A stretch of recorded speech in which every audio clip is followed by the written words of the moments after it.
so, the idea of the breakfast and of the party is it not communication by example?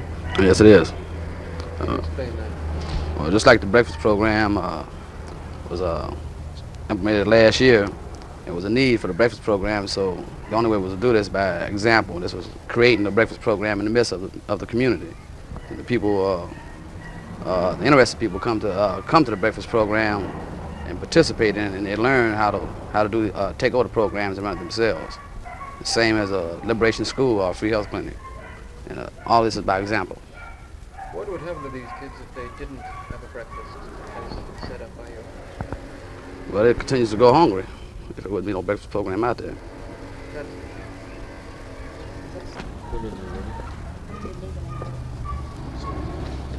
what would happen to these kids if they did not have these breakfasts?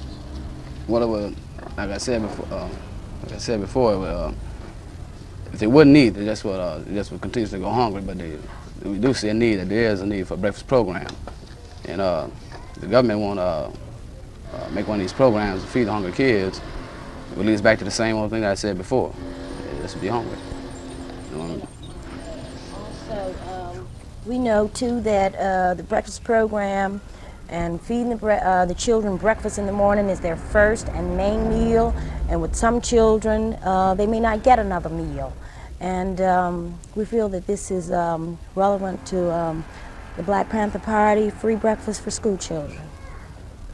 Do you know what the government report said on children? If they have breakfast, they learn better. Do you know any statistics in that? No, I don't. I don't remember. Does anybody?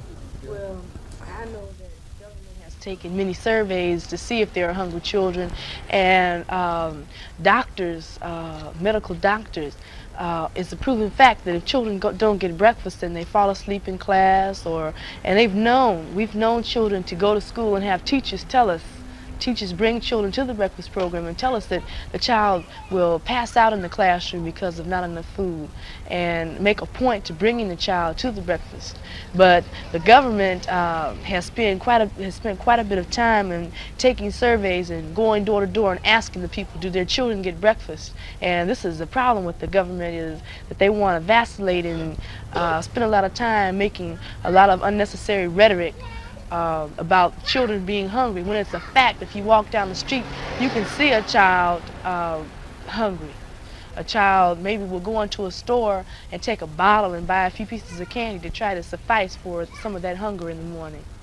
Another thing about those statistics is that what we're doing in West Oakland is we've made arrangements with the principals of both Prescott Elementary School and St. Patrick's Elementary School to have the teachers send us performance records of the students, those students who are attending the breakfast program, so that we can see over certain periods of time and make comparisons of the progress, so that we'll have some statistics of our own, so that it'll be clear to us and clear to other persons in the community who may not know the validity of this type of program, that there's definitely a progression made. The children do perform better when they have eaten a sufficient breakfast before going to school. May I ask you a question that I asked before? Your concept of the thought of the Panther communicating by example, specifically through these breakfasts for kids. Yeah, well, breakfast through examples. People can't, kids especially, can't relate to a whole bunch of words. We told the kids that there was going to be a breakfast program, and there was a breakfast program.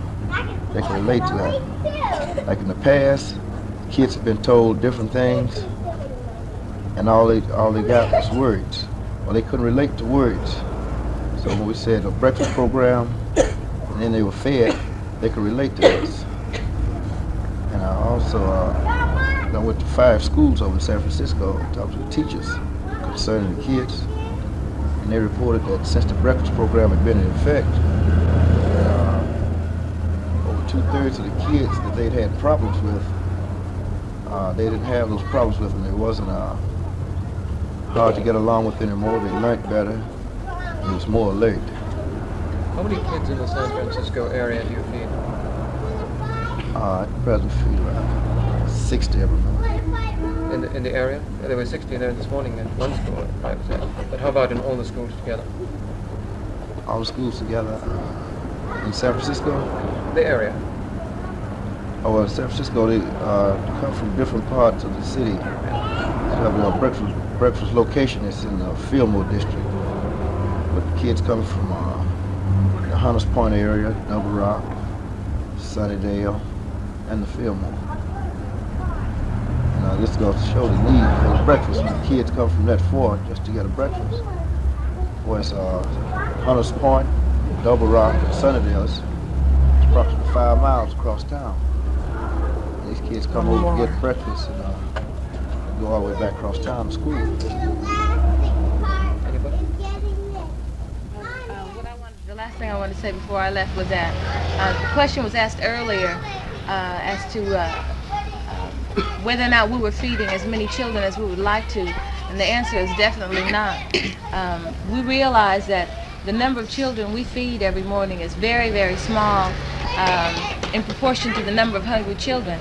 And our objective is to feed as many hungry children as possible.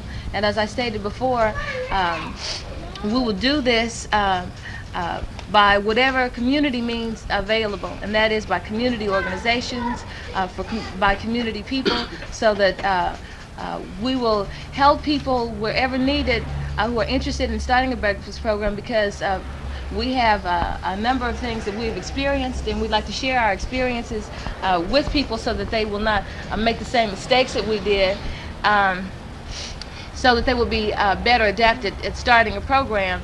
But the program has already gone across the country, as it did last year when we were feeding over 15,000 children across the country. And this year we hope to feed as many as 100,000 children. And we know that it's possible because we saw just last year how fast a program of this sort starts. And it only takes community cooperation, it takes concerned people, and most of all, it takes some degree of awareness on the part of the avaricious, greedy, exploiting businessman who hoards the foods and the supplies in his stores. Not only the grocery store owners, but the other businesses in the community too can make monetary donations to the breakfast program. And this is another thing that teaches children and makes children aware about situations around them. Because when children come to, if they ever go to a breakfast and find that for one morning they don't receive as much food as they're used to, and you explain to them why, then it's going to make them more aware about that avaricious businessman that his parents and all the parents in the community are supporting. And this is a objective reality, and it just they teach this to the children because it's so obvious.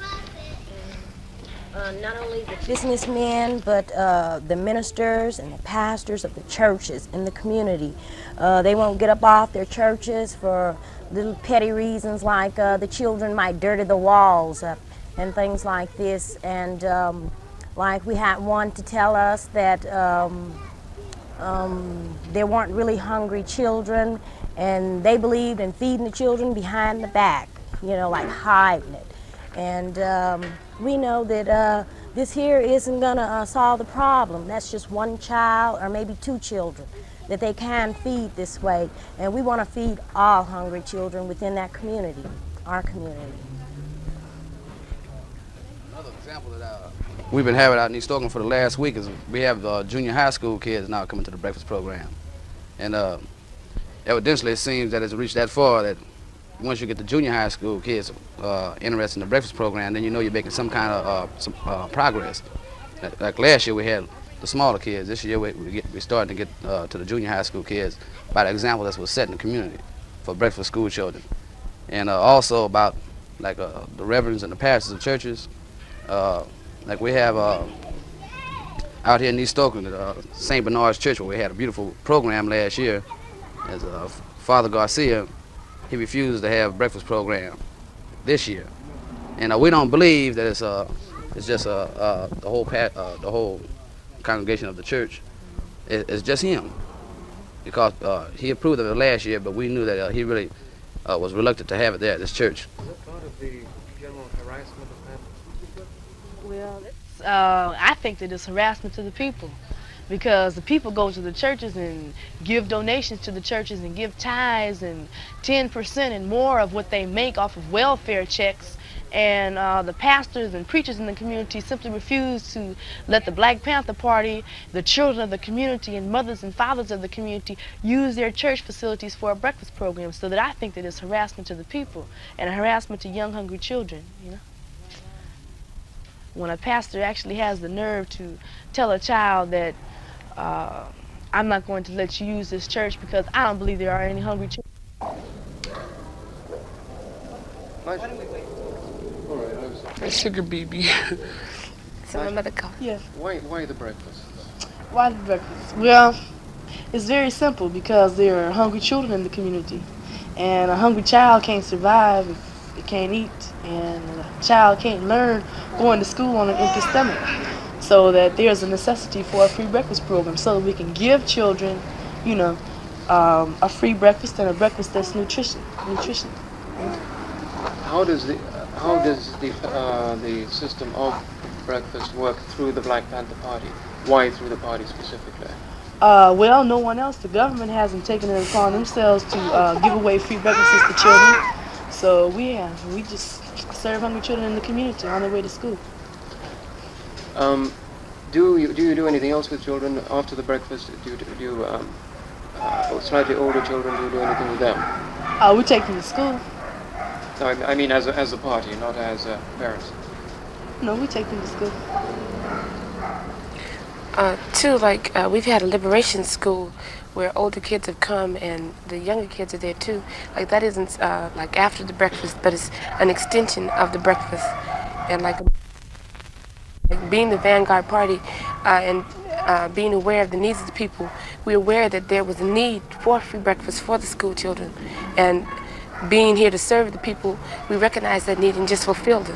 We're not there to indoctrinate the children. The kids follow the examples that we set, and they follow us not behind any ideology that we might sit up and talk about, but through what we do. We don't sit up and talk about, well, we're going to feed kids, and we don't have a breakfast, and the kids aren't going to relate to the ideology. What they relate to is the meal, the food in front of them. And anything else that we do, they relate to the action, things that we do. Would you like to? We're feeding more kids than we can get donations from these businessmen from. If you had more money, could you feed more kids? It's not a matter of more money, it's a matter of more donations from the businessmen that live in the communities where the breakfasts are at and where they're hungry school children. They're not getting up off enough donations for the breakfast. You know, we've asked them for donations and sent people around, and we've had businessmen who would get up off of 2 loaves of bread for, say, 100 to 110 kids. You know, and that's not enough. How do you raise money then? Practically, I mean, how does one go about it? Well, we get donations from the community, and also by asking, you know, the stores to donate. And well, we've had fundraising in terms of like maybe we'll throw a dance or something. But basically, it comes from the community, the people in the community who donate and realize that the breakfast program is needed, and they'll get up off, say, a quarter, you know, or $1, and say 50 people, you can get, you know, some money. Is it true that, would I be correct in the assumption that the thought that a child, let me put it another way, that a child will have a thought when it has been fed through a party, through an organization, that it will go with the political ideas of that organization, that party? Is that part of the basis for it, or is it purely charity? I don't think it's charity at all. I think our breakfast program comes from our 10-point platform, and that's just one of the points that we want to see all, you know, children are all people that need to be fed. You know, we want to see, you know, that desire met, and you know, it's just that because of the type of organization we are, the children, you know, naturally relate, you know, to the party. They love the party just like the people in the community do, and because they see the party as, you know, an example, and that's our job, just to set the correct example, So you see kids in the community that you know, need to be fed in the morning, and you see people that need direction as to how you go about getting food for those who need, who need it. And this is the example that we're trying to set. It's just a natural thing. I think that the people, especially the black children in this community, relate to the Panthers because they like the examples that we set, because our examples comes from the need of the people. And this is just one of our 10-point platform points of the platform. This is just one of the things that we're trying to implement, and it's been very successful because we found through practice that it's a basic need. It's not only a need of feeding the kids; it's a need of showing people how to create better conditions, how to control their own conditions. Rosemary, there are many white Americans who believe that there are very few hungry children around. Is this true? I don't think that there are very many white Americans who believe that. I think that they can. There are any number of white Americans who would wish to fantasize and would hope that there were very few hungry children. But I'm sure that that every American who has any knowledge of what goes on in this country knows that there are very, very, very many hungry children in this country. And I think that anyone who denies that is just a fool, and is only fooling himself. Why is it necessary for private organizations such as the Panthers to do this? Why cut? Rosemary, why is it necessary for the Panthers, a private organization, to feed children? Why aren't the government doing it? Some government. The federal government, the state, the local, the city governments refuse to take on the responsibility of feeding the children because they themselves have produced statistics proving that children who have breakfast before going to school perform better in school.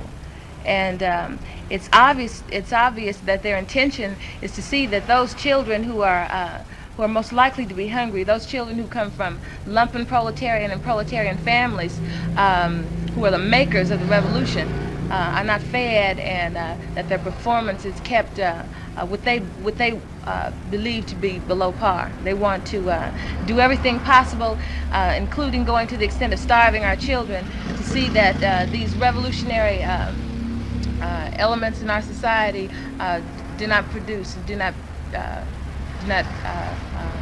make it to that capacity. And it's not that there are other persons and other agencies that are concerned with feeding the children other than the Black Panther Party. The Black Panther Party, being the vanguard, has taken the initiative to institute breakfast programs. What we do is go into communities and set up breakfast programs, but our whole objective in that, other than feeding the children, is to make it a community project. And so that when we go into a community to set up a breakfast program, our intention is not to stay there and run the program. The intention is to try and encourage as many people from the community as possible to take over that program, because it is their program. It's a community program. And just like in West Oakland right now, there's the Welfare Rights Association who is sending in people every morning to work on the program with the eventual hopes of taking over the program. And it's not a matter of the organization itself taking over the program, because the program will not go under the auspices of any one particular organization. It's a community organization. The objective is to feed the children, and any other organizations who want to come in and work as motivating forces to organize people in the community, to inform people of the community about the program and get them to come down and run their own program. It's perfectly fine with us. Shirley? I think, like in Berkeley, Berkeley is known to be, like more progressive than Oakland. And, one of the fallacies that we've learned in our program is that some of the children that are going to the breakfast program, we're saying that that they appreciate the breakfast and they like the food and stuff. And also they even mentioned the fact that one of the mothers mentioned the fact that she found it difficult for her kids to even to get a free lunch at school. Not only do the kids go to, some of them go to school hungry in the morning, but because the government is trying to hide the fact that there are people in this country that are hungry, they even have, a static trying to to get fed. And she cited an instance where a school in Berkeley where the kids are being bused to, when she went to talk to the nurse about the lunch tickets, the nurse wanted to know where did she find out this information that they were even giving away free lunch tickets. And this is just an example of the fact that how the government and everybody that works for the government is actively trying to hide the fact that there's poverty here in this country. Not only did the kids not get a free breakfast, they're trying to hide the fact that they even can get a free lunch, even when it's been set up. The need is there. It's just that no one has moved to acknowledge the need, and they haven't moved to try to heighten the conditions of the people, and that's very bad. Arlene, you wanted to throw something up? You had asked whether or not the kids followed the party's ideology or were they taught the party's ideology. And I just wanted to make it clear because before the news media had some idea that the party was indoctrinating the children. And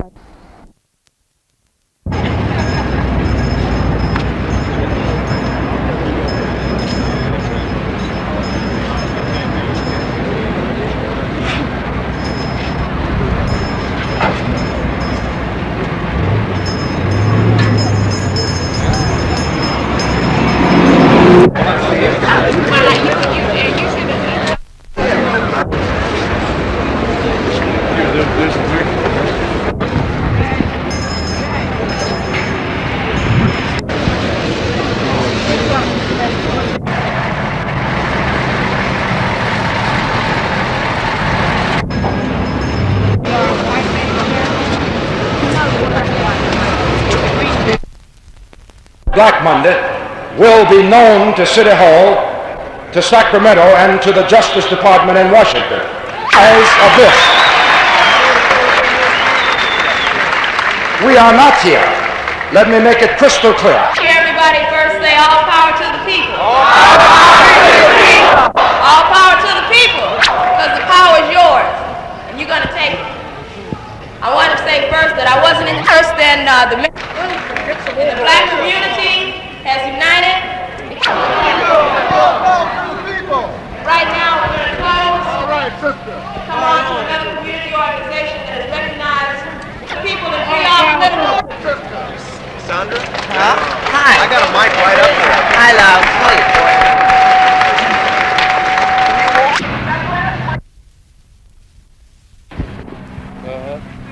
Hi, David.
And the man that will guide the program.